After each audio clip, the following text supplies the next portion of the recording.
Hey everybody, Bob here and welcome to the Making Stuff channel. Today I'm in the RV and I'm going to replace this ugly Formica tabletop with a nice white oak tabletop that I'm going to make today.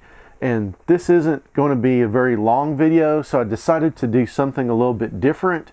And I've made these type flat panel tabletop things before on the Making Stuff channel, and some of you guys may not have been aware of some of the tools and the process. So I'm just going to take a little bit of time instead of doing a stop motion video where you just speed through everything, and I'll just explain everything in a step-by-step process. So that's what we're going to do today, so let's get started. Okay, so when I start a project like this, I need the wood to make the tabletop. And I go down to a sawmill and I buy the wood, and it looks kind of like this. It's rough. It's a rough cut. It has the live edges on it. And this is called frame stock. It's pretty cheap. It's white oak. And then after I'm done with it, it looks more something like this. So you guys have probably seen me running these boards through the surface planer and you didn't know what I was doing. So that's what I'm doing. I'm turning that rough board into something usable like this. And this whole process, it takes a little bit more time, but man, is it a lot cheaper. It's about, I can go get about 20 boards at the sawmill, 20 10-foot boards for what it costs to get one 10-foot board at the big box store. And like I said, this is white oak. This is really good, good quality stuff. And so a little bit of time and effort, but it pays off because it's so much cheaper to do it this way. Okay, so this is the surface planer. The way it works is the boards go in this end, and inside there's like a spinning knife, and it just kind of shaves the top of the board off. And this is how you get the boards to a certain thickness. And it takes a while to do it with these 10-foot boards. So I'm just going to fire it up and let you guys watch it work.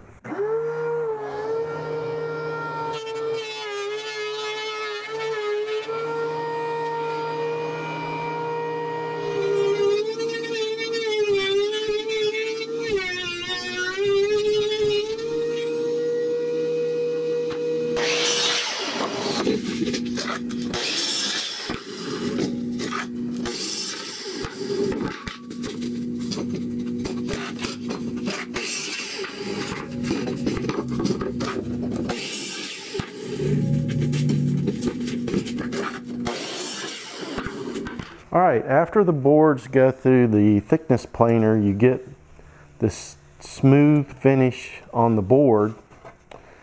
Some of the boards will still have like a live edge on it.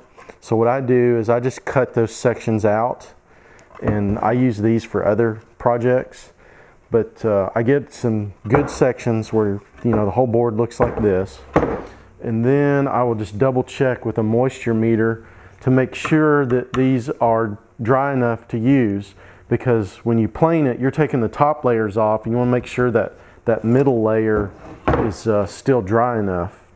So I'll just use my meter here, and it's not working for some reason. There we go. And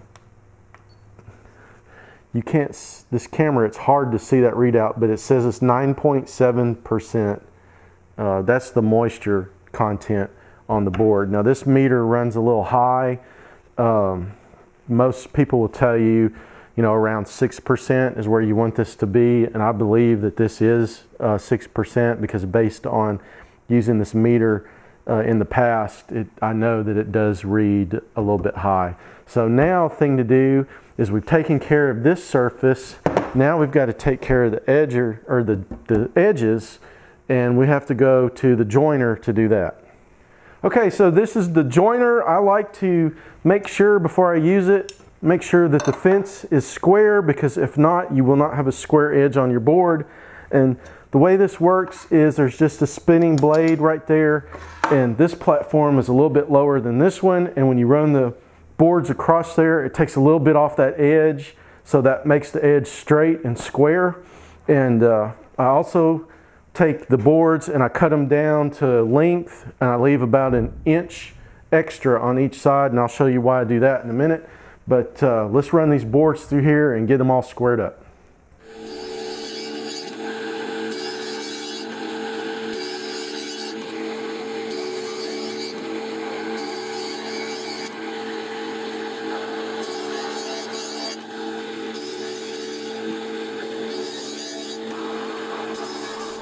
Okay, so now that these boards have run through the planer, they should go together, and if they're straight and square, you should be able to push them together and not see any gap in between the boards.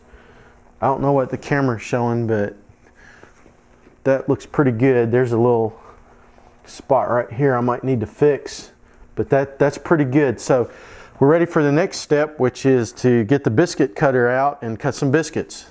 I have my board here mounted in this jig that I have made with the toggle clamps on it, and it's got it held securely in place. These are the biscuits, and they're just little wooden kind of oval shaped thingies. They call these biscuits. And this is the biscuit cutter, and what you do is you put it here, and there's a blade that goes into the board this direction, and it cuts a slot in there, and you do that on each board, and you stick the biscuit in the slot, and then that helps keep the boards from doing this when they're glued together. So it's just one step that makes it a little bit stronger of a tabletop. So let me start cutting these, and we will show you how this all goes together.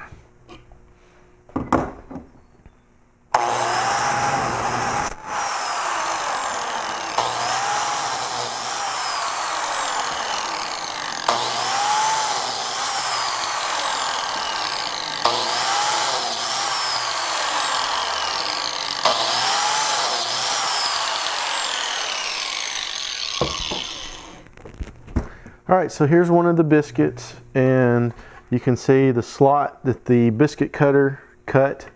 So I'm just going to slide the biscuit in there, and I'm just showing you how this goes together. I'm doing a dry fit, but these all go in the slots. Okay, so I'm going to do a dry fit first before I actually apply any glue.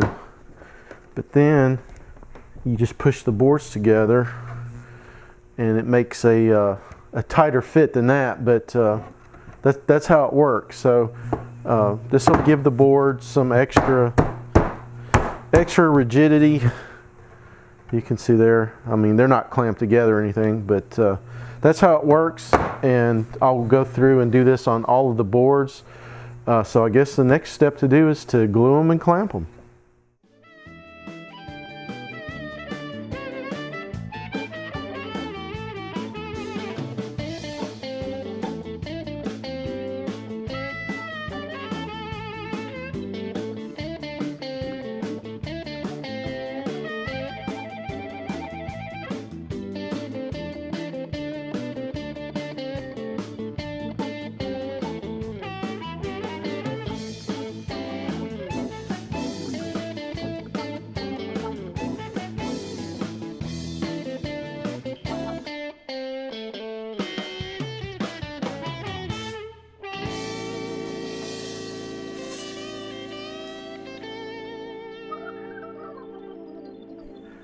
All right, now that the board's all glued up, the next step I like to do is take a belt sander with a coarse belt on it and knock off all of these places where the board's lined up, and then the height of the boards isn't quite right, and also get rid of this glue that's squeezed out.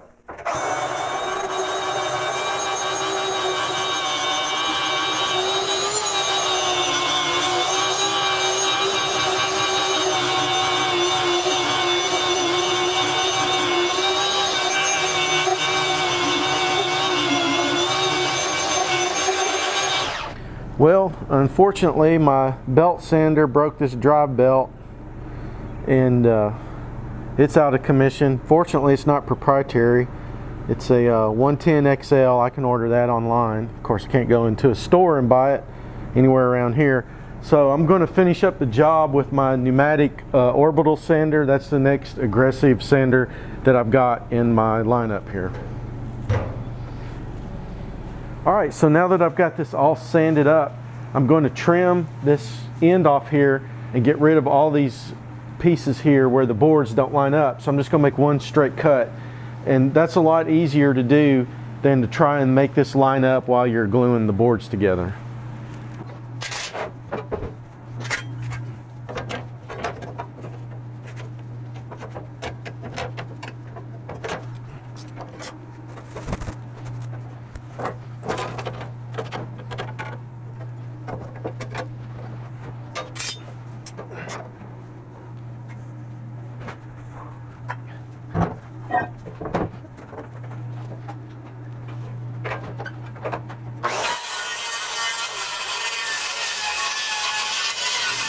This board is rather thin. It's 3/4 of an inch, so I'm going to glue this scrap piece of plywood that I've got here onto the bottom, and that's going to help give this some more rigidity.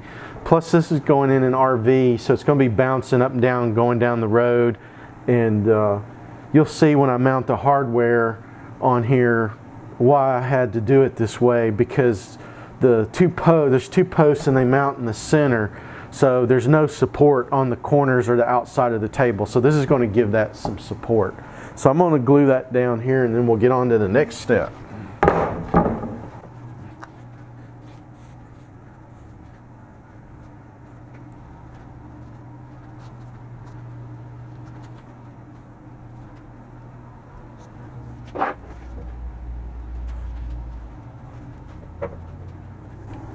And then I'm just going to run a few screws in here to help hold the board down while the glue dries.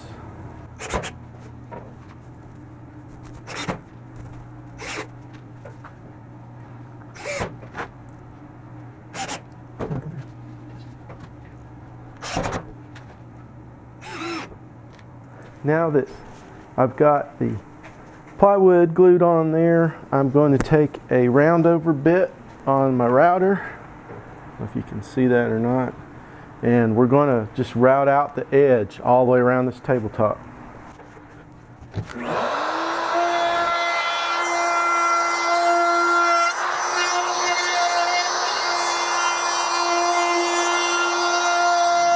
Alright, so the only thing left to do now is to stain it, and I'm going to use this brie wax to do that.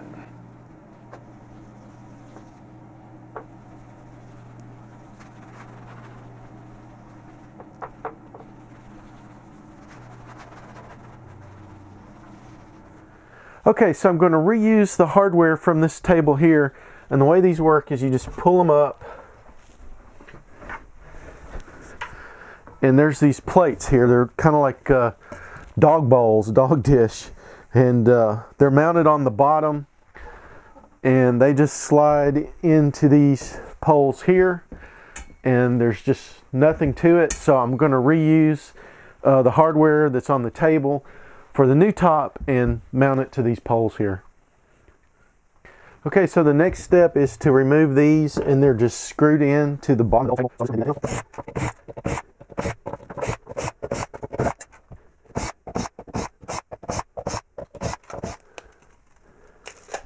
Okay, so I've got everything measured out here. I've got the plates mounted the same distance apart as the old table. So, and I've test fit everything. So the only thing left to do now is to put all the screws back in and install the tabletop.